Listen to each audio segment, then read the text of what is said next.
righty, it may be about time to start. Appreciate everyone's attendance today.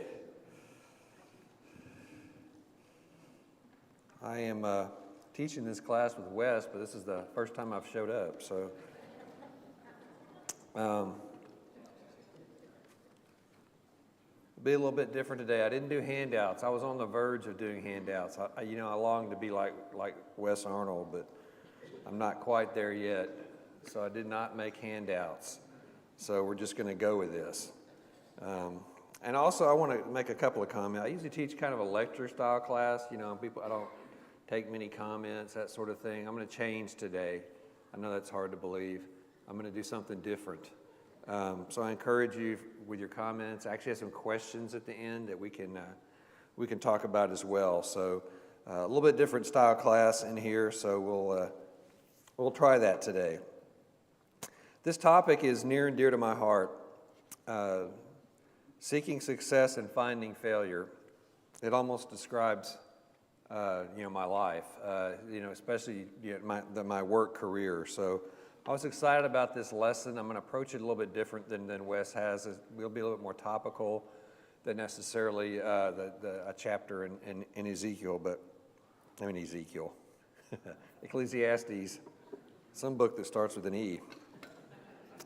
So the reason I was so fascinated by this topic is, earlier in my life, my definition of success was clouded by ego, career, and material things. I think that's something a lot of us, can attest to, that we run into that in our lives, that we just thought that career was all that, achieving success financially, and some sort of a title or recognition by an industry or that sort of thing. And so I was very focused on that at one point in my life. And Ecclesiastes, particularly this topic, is just full of definitions about what real success is and where we should focus. And we'll start talking about greed. Greed comes up a good bit in Ecclesiastes, and I think it's a very powerful human emotion, right? You see greed sometimes. Whenever there's they used to have these doorbuster sales at Walmart. I don't know if they even do those anymore. And I was always amazed by people spending the night in the Walmart parking lot and stampeding all over each other for a big screen TV.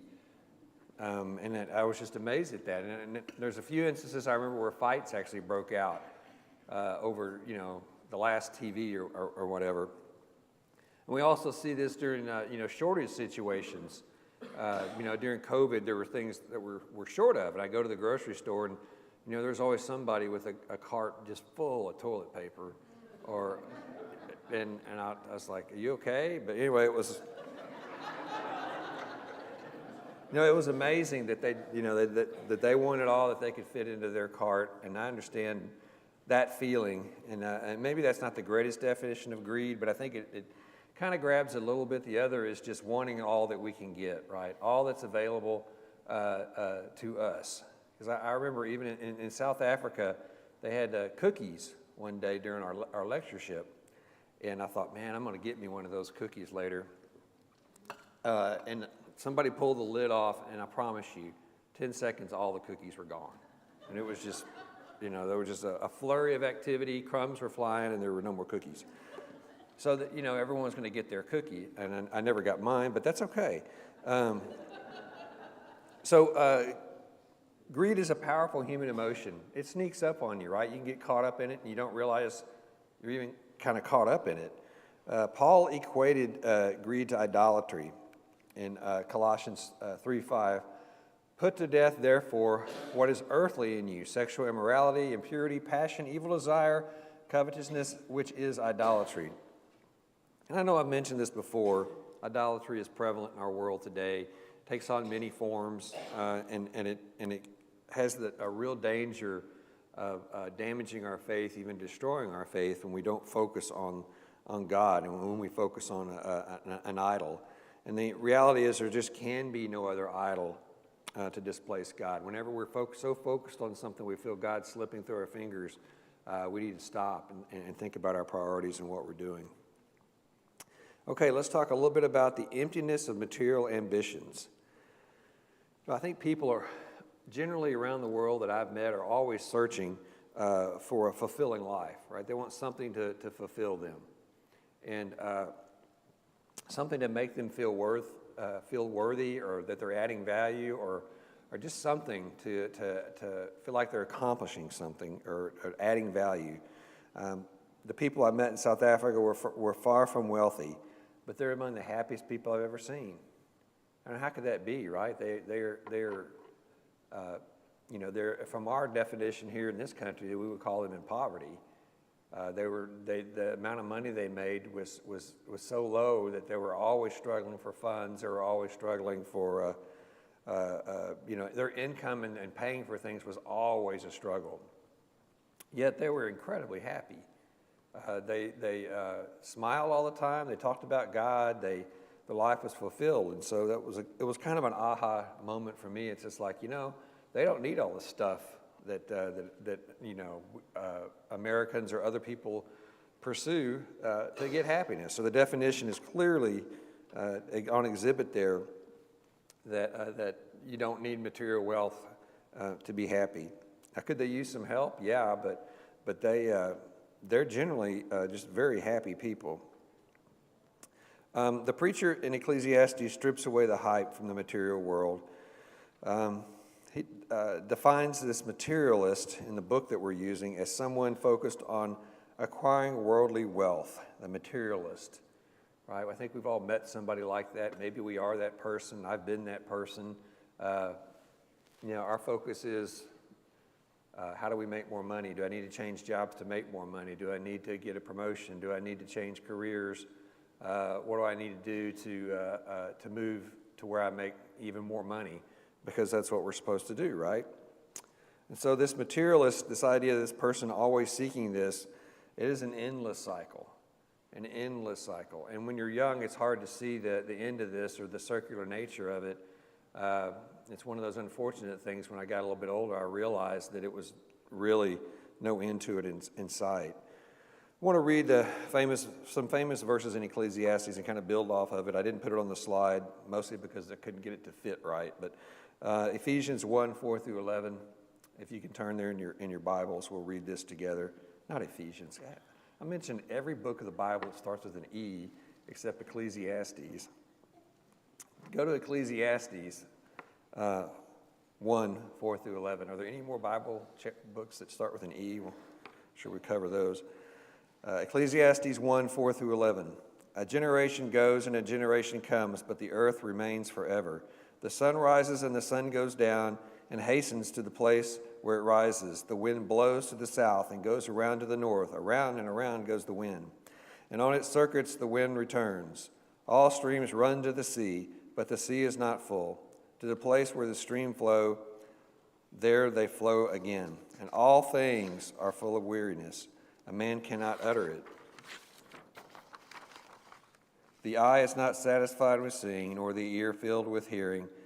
What has been is what will be, what has been done is what will be done, and there is nothing new under the sun. Is there a thing of which it is said, see, this is new? It has been already. The ages before us, there is no remembrance of former things, nor will there be any remembrance of latter things yet to be among those who come after.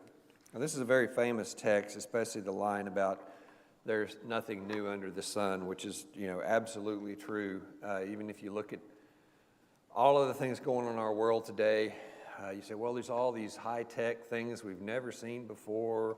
I've been reading a lot about artificial intelligence and trying it out myself. And, say, we've never seen anything like this. But really, Ecclesiastes has got it right. There is nothing new under the sun. And so everything we need to know to deal with all the challenges of the world is here for us in the Bible, and most of it is in Ecclesiastes. People try to avoid empty lives. They're looking for meaning. People look for meaning in their careers. Maybe they look for meaning in their children, perhaps their spouse. There's a lot of different things that we can seek for meaning in our lives. And as I mentioned earlier, I worked decades on tasks that I just thought were unimaginably important.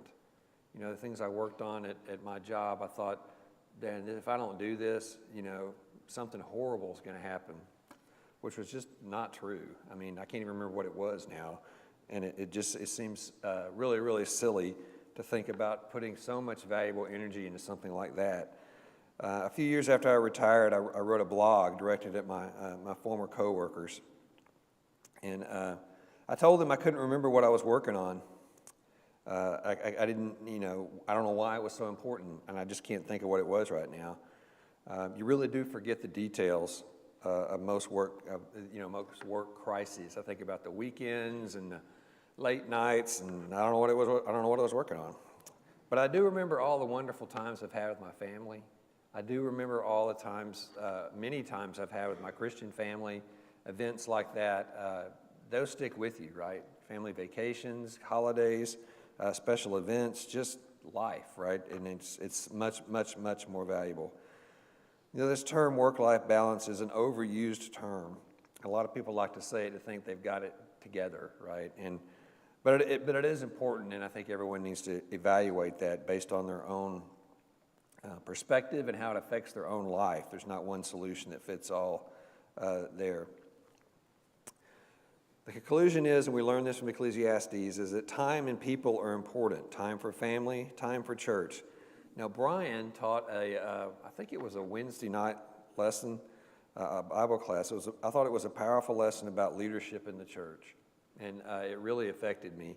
That serving God should not be something we do when we have extra time, right? It should not be something we do. It's like, okay, I've arrived at this point in my life. Maybe now I have time to do this. Or you can put my name up as a deacon or an elder now because I've accomplished all these other things, and I have time for it. The idea is that serving God should not be something we do when we have time or when everything else is accomplished in our lives. It's like we should plan for this, right? Maybe you plan for your career, you plan for your time, you plan for your vacations, and what's going to happen this year. You think about, well, one of my goals is I would like to lead whatever in the church or help with this, or this is a time for me to do that, and make that what we do in the church and how we serve the Lord is part of our planning and not an afterthought. I just thought that was very impactful. I had never heard of it from that perspective, and I think it definitely struck a nerve with me when he taught that class. So if you didn't see it, I hope you're able to go back and watch that lesson. And so then we end up with the empty quest for materialism is never satisfied. The materialist is someone who subscribes to life of pursuing earthly wealth. The life of the materialist is never at peace. Now, I don't know that we value peace so much. We live in a world of chaos, and it is just a blessing when we find times and moments of peace. In South Africa, they had a prayer garden. At first, I'm like, yeah, whatever, you've got a prayer garden. And a couple days later, I went in there and sat down for a while and just, kind of rested. And it really was a neat place. It was quiet. There was a fountain there, and okay, I get it. Now I know why this is a prayer garden. So sometimes the setting will help, create peace. And that particular moment, it did for me. Our faith in the world is never assured. We have to constantly work at our faith. Imagining a world where everything works out the way the materialist wants is a fool's quest. It's this idea that you can control everything, that it's going to be okay, that everything is not in God's hands is a losing battle. Okay, so now I've talked for a long time, and I hadn't, I promised I'd ask questions. I may not quite be ready for that, but we're getting there. One of the next phase of this is I think really interesting. It talks about how to make a life while earning a living. Do we have to earn a living? We have to. I mean, you could just bum around and see what happens. But in general, there's a work ethic, the idea that we have to provide for ourselves, and that we have to earn money, we have to earn our keep, we have to provide some sort of value to the economy or the world that is willing to pay for that. So we do have to earn a living, and it's always that tightrope walk between earning a living in our family life. So again, the preacher has exposed the folly of materialism. Clearly, there must be another way of living, right? We don't have to commit ourselves totally to earning a living. So within Ecclesiastes, we find these clues to a joyful life. So if you turn to Ecclesiastes 2:22 through 25, I may have that wrong. That says 3. Now I don't know which one's right. Let's just read what's on here. There is nothing better for a person that he should eat and drink and find enjoyment in his toil.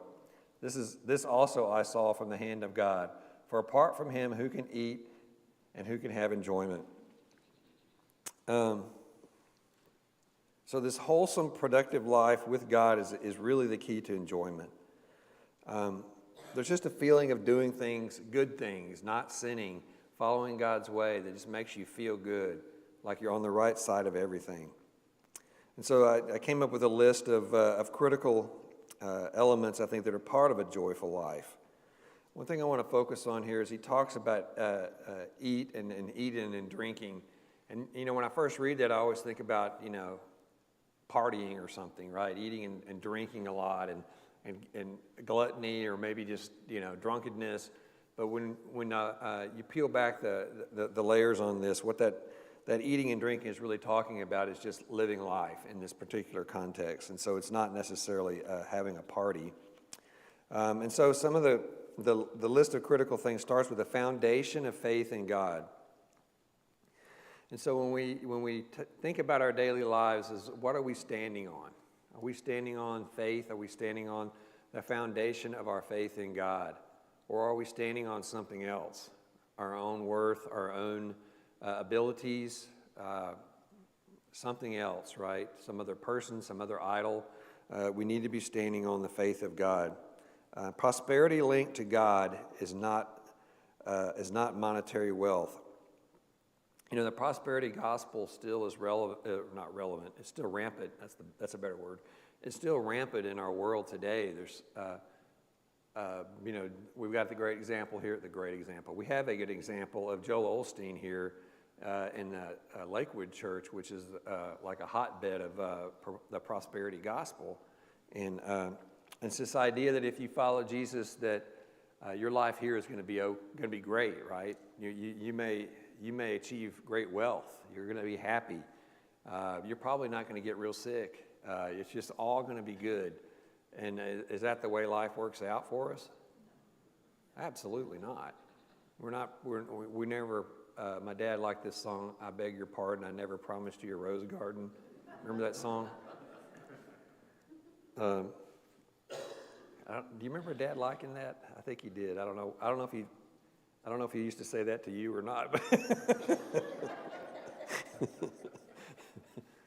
But I remember him liking that song. But we're not. Life is full of ups and downs, right? We have struggles. We have every day things happen to us. We have diseases. We have pain. We have emotional pain, emotional problems. We have marital problems. We have problems with our jobs. I mean, you just keep going on. It's like, well, this is depressing, Alan. You need to talk about something else. But that's what happens to us.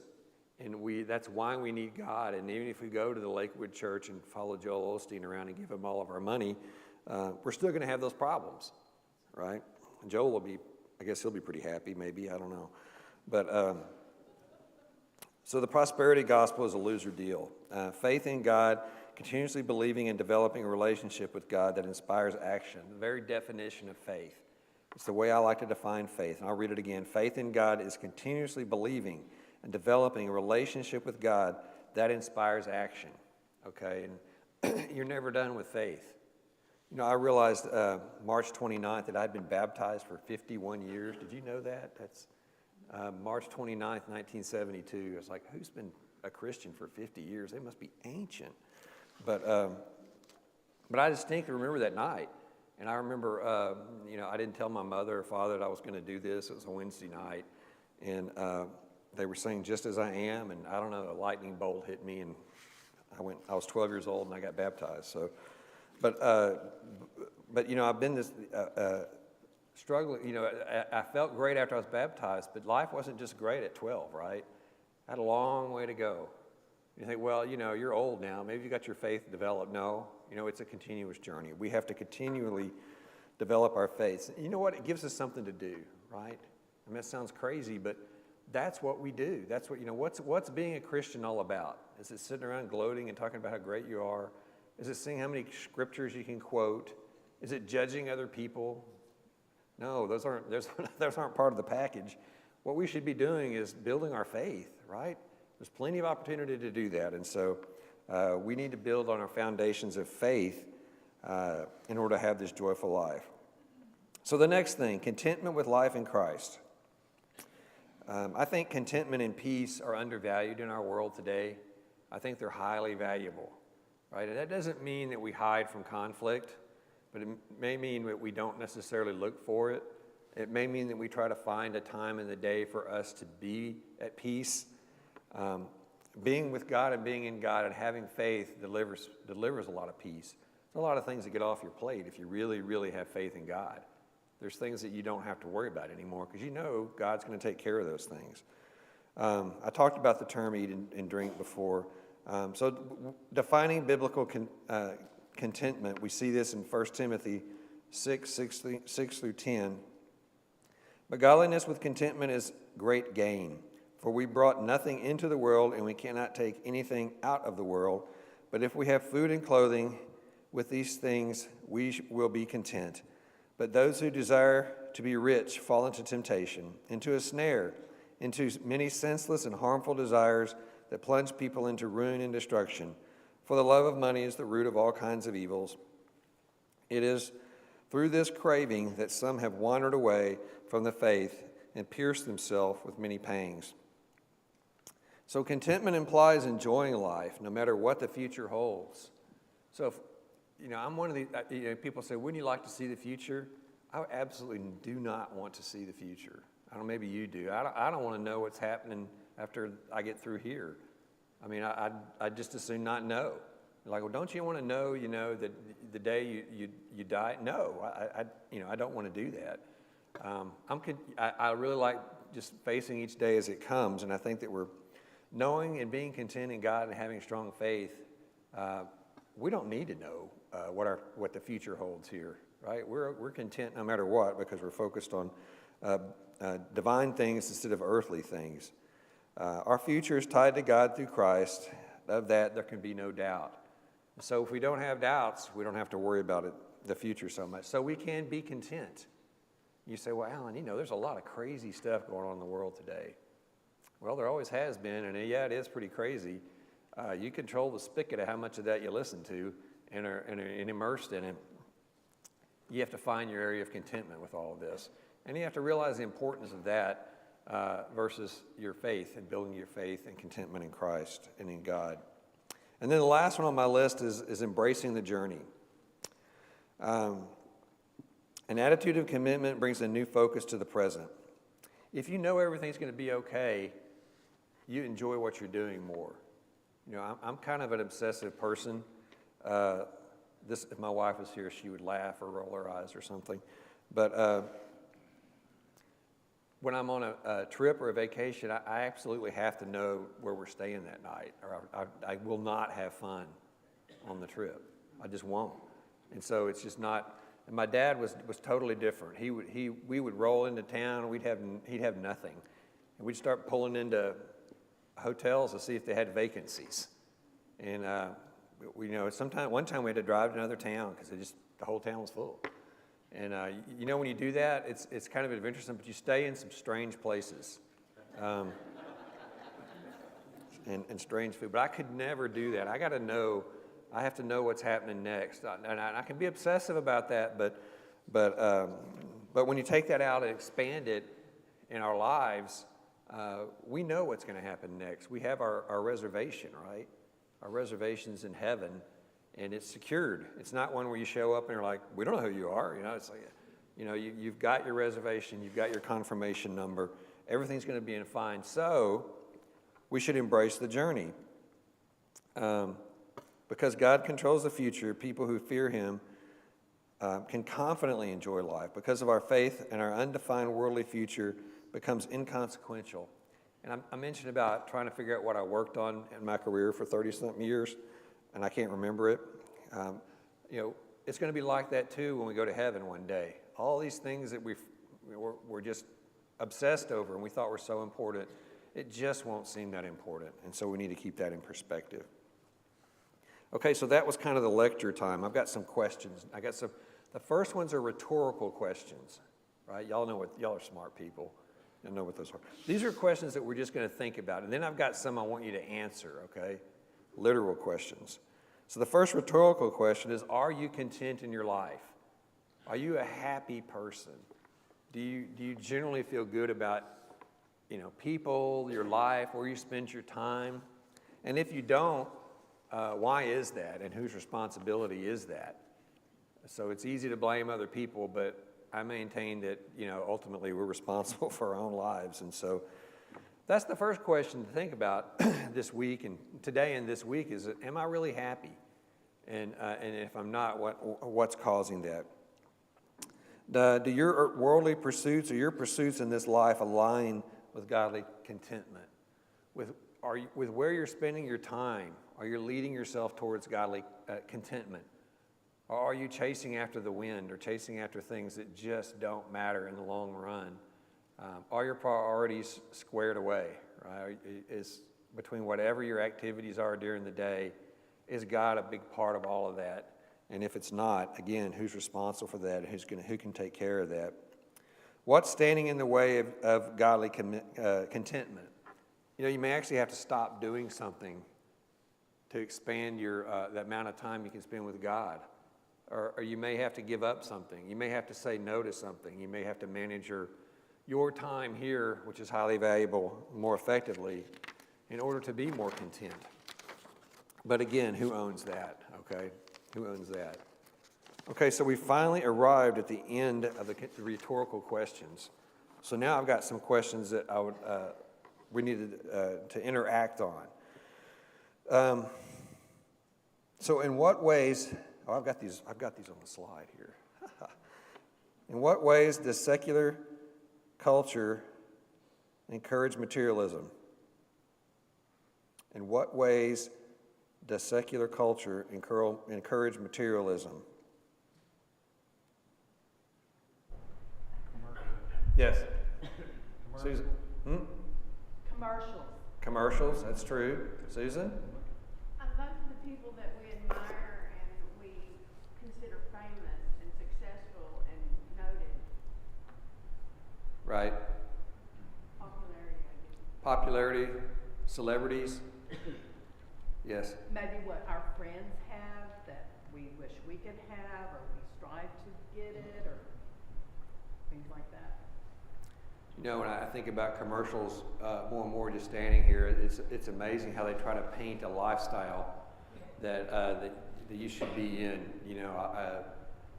It's like the trucks, right? You need to be driving out in the dirt somewhere on this truck, right? It's like, I have a truck.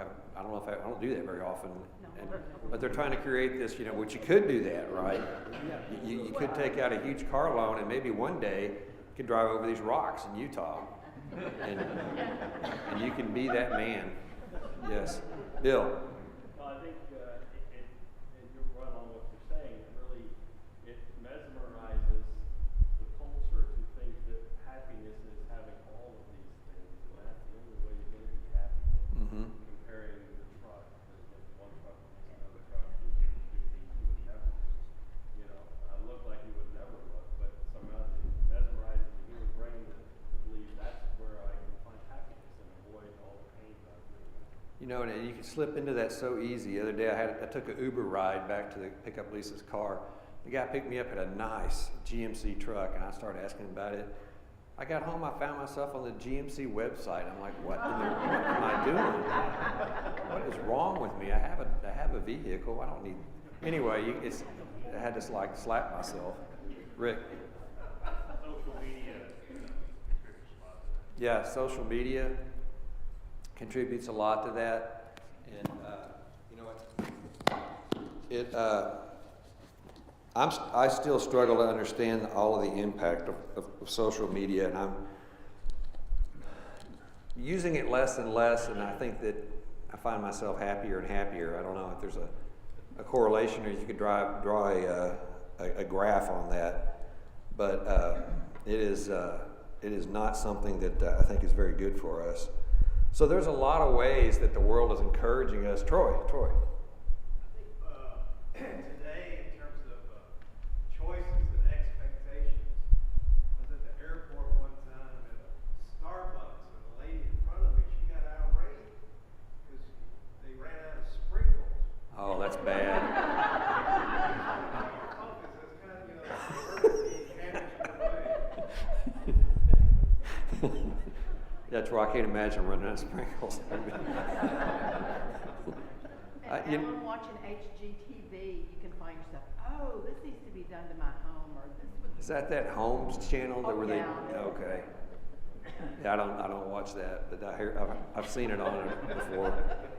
It's like, yeah, I can do this to my home, and but yeah, expectations and seeing so much stuff can definitely be a negative thing. Bill. I would ask the question, how many of you just in here don't show hands? This is a rhetorical question. Go ahead. If you had to today get rid of that pacifier that you carry in your hand all the time, Wait a minute, this thing. I think I'm the only guy in the world that doesn't have one of those things. You may be. He's talking about the pacifier in our hands, which is I guess our cell phone, right? Can't seem to leave it alone. I think we all need to think about how we manage that and how much of a big part of our lives that is. So how should a person of faith respond to these allurements? Right? They're out there. I was looking at GMC trucks the other day like a maniac. I mean, how do we respond? I did stop myself. I don't have to do trucks, so that's good. Drew? Well, I think we have to be smart enough to realize that this commercialism is playing on our covetousness and our envy, and it really wants to drive on that. And, wow, I really do need that thing, and that's the whole point of the commercial. If I can get you to believe you need that, then you'll buy it from me. And it's so easy to fall into that trap. Well, if I just had that new couch that I saw on HGTV, then my house will be just perfect, Yeah. And it's really easy to fall into.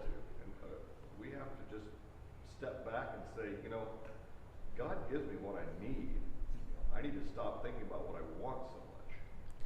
And what drives contentment? And I would say 99% of the time where I've fallen off the wagon and went and bought something I didn't need just because I got drawn into the vortex of it.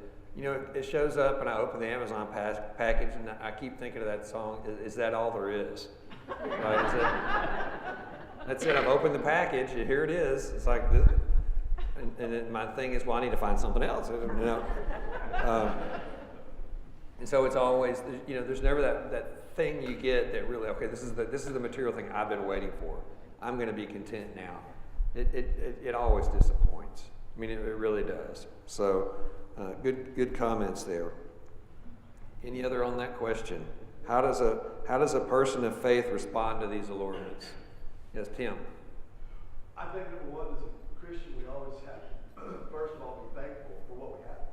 Okay, be thankful for what we have. And if we're not thankful for what we have, then we're always trying to chase something else that we think is better or will bring us fulfillment instead of, in prayer. The Bible tells us to be thankful for everything that God's provided for us. I think if we do that, we find ourselves less and less trying to always obtain the latest and newest things. In my case, I drive a 10-year-old truck, but it's been paid for 6 years, and I don't have a car payment. I'm perfectly content to drive it. I love it. Man, you should see this GMC. No, I'm just kidding. But just being thankful for what we have. No, he was saying to be thankful for what we have. And one thing that helps me, and it's just me, is I love to travel, and I'll go to places where people don't have as much stuff as we do, and it really cements you into a perspective that says, man, there's nothing that separates me from these poor people except pure luck that I was born here, and you know, I'm not any smarter than these people or anything. I'm just lucky. And so that helps us be grateful it helps me be grateful for what I have, and that part of the reason why I love to travel so much. Any other thoughts on that, how we respect that, or our Christians respond to that? It's good comments. Okay, how does secular culture stimulate the vices of anger and greed? I think we talked about that a little bit, right, with the commercials. And you know, one of the things when I worked, I actually helped create commercials for our company. And you see the dark side of that, right? The psychological thoughts that go on, and you know, how are we going to, you know, we do these, I can't remember the term we used to use. We used to study these commercials. We'd bring in these people and they'd watch them and we'd gauge the reaction. We were looking for, you know, insidious, you know, how is their emotional response to this? Are we driving the right amount of greed here? You know, is it, you know, what's our greed index? And so it was really, and we were neophytes at this compared to some of the big marketing firms in the world. So you are being, I can tell you, you're being manipulated by Madison Avenue. It's not a maybe, right? And sometimes it's so sneaky you don't even know it's happening. So it's not a hey, they might be manipulating me. That's their whole intent, right? Is to try to manipulate you into buying whatever they're peddling. So beware. Let's see.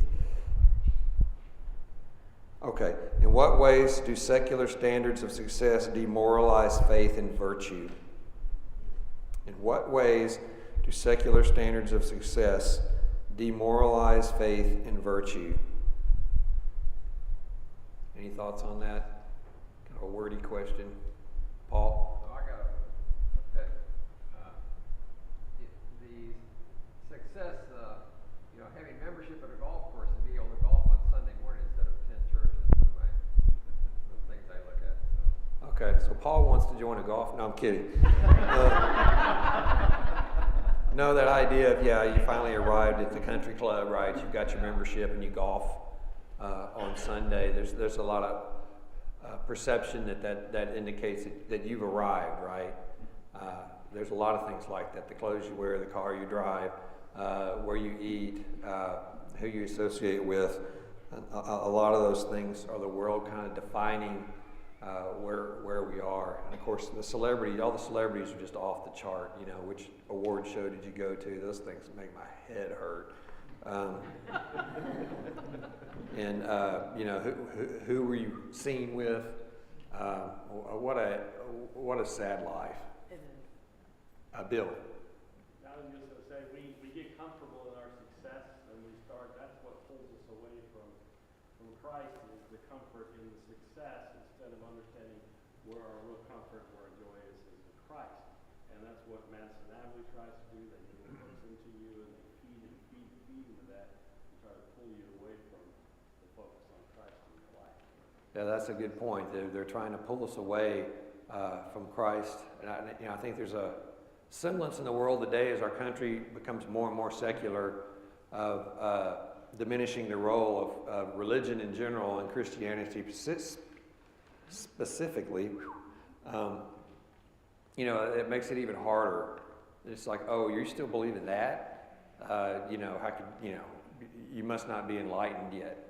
Or you haven't read, you know, the latest thing, or you haven't seen who deserves more rights now than other people, that sort of thing. So, Susan, did you have your hand up? Yeah, it was along those lines. I think that there are people who feel the fact they don't have religion, or they are so open, so many, and they don't have the faith that they feel superior, and feel Christians and people of faith inferior, and they feel they're above the need of faith or virtue, and they feel having no faith is their virtue, and it's frightening.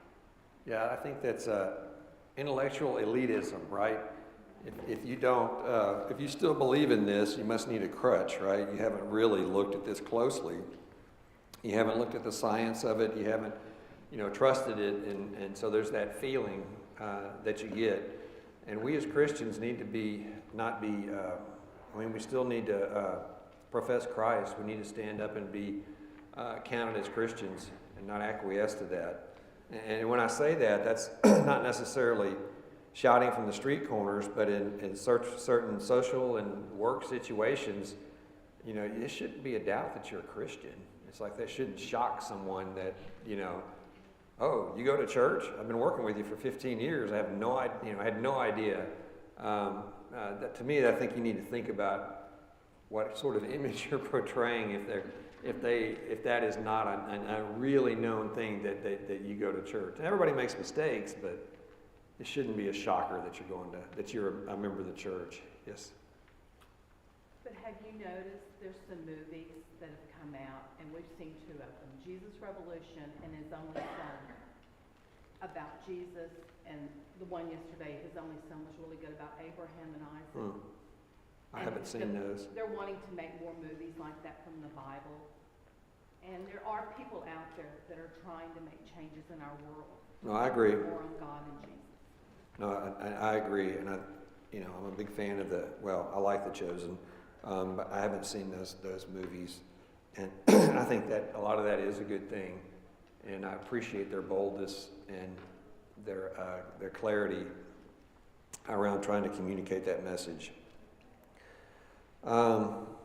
Why is the virtue of contentment so difficult to obtain? Why is it so hard to be happy? Maybe it's not hard. You people are all happy, right? Because of Madison Avenue. What's that? Because of Madison Avenue. Because of the same thing, right? We get told that we're not happy unless we have this, that, or the other. Or the thing that gets me now is these pharmaceuticals have gone off the chain, telling you, you have to get this drug or that drug. And, I've got a whole thing. I looked at Ozempic. Ozempic, is that what it's called? That's a whole insidious pile of just bad things going on with that pharmaceutical. But I'm sorry, I'm getting off the rails. So they make it hard to obtain that because you feel like you don't have what you need. Drew? I think we want to be to make an analogy, we want to be on the smooth water all the time. And the truth is that smooth water is rare in life. We're in a storm most of the time. Mm-hmm. And if we can accept the fact that, Jesus said there's trouble in this life, it's okay. You're going to face trouble in this life. If we can come to the contentment with the fact that there is trouble in this life, but it's okay because I have more than this life, then we can start to obtain that contentment. But if we're always looking to be, I need to be on the smooth water all the time, and it's really hard to find contentment because 90% of the time we're in some kind of storm. That's just how life is. Yeah, absolutely. And through our faith in God and prayer and all the tools that we have, we're very well equipped to deal with those storms.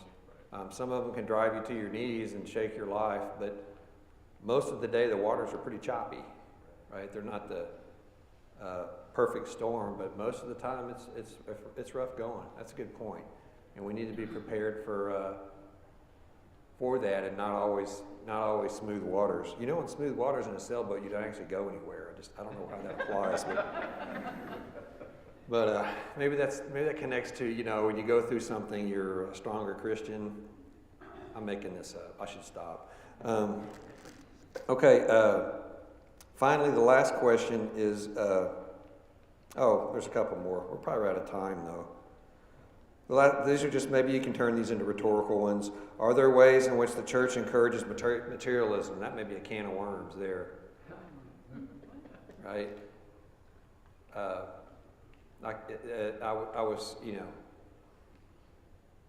in many places the church doesn't meet in opulent buildings, right? And, I could go off on a case about these buildings all came from a certain time in fairly recent history that where the church was stealing from people. And I won't get into all of this, but anyway, maybe we can cover that some other time. We're out of time. Last question was, is it important to think of life as a journey instead of a destination? I'm telling you, if you don't think of it as a journey, you're just missing life. you really need to enjoy it and embrace it and enjoy every moment and time that you have, because it is fleeting, and make it as positive as you can. Let's end in a prayer and we'll be done. Father, we thank you for this time we've had together. We thank you for Ecclesiastes. And thank you for everyone here, the comments that were made, and the blessings we received from your word. Father, be with us today as we worship you. We thank you mostly for your Son. Be with us as we commune around the Lord's table. We offer this prayer in your Son's name. Amen.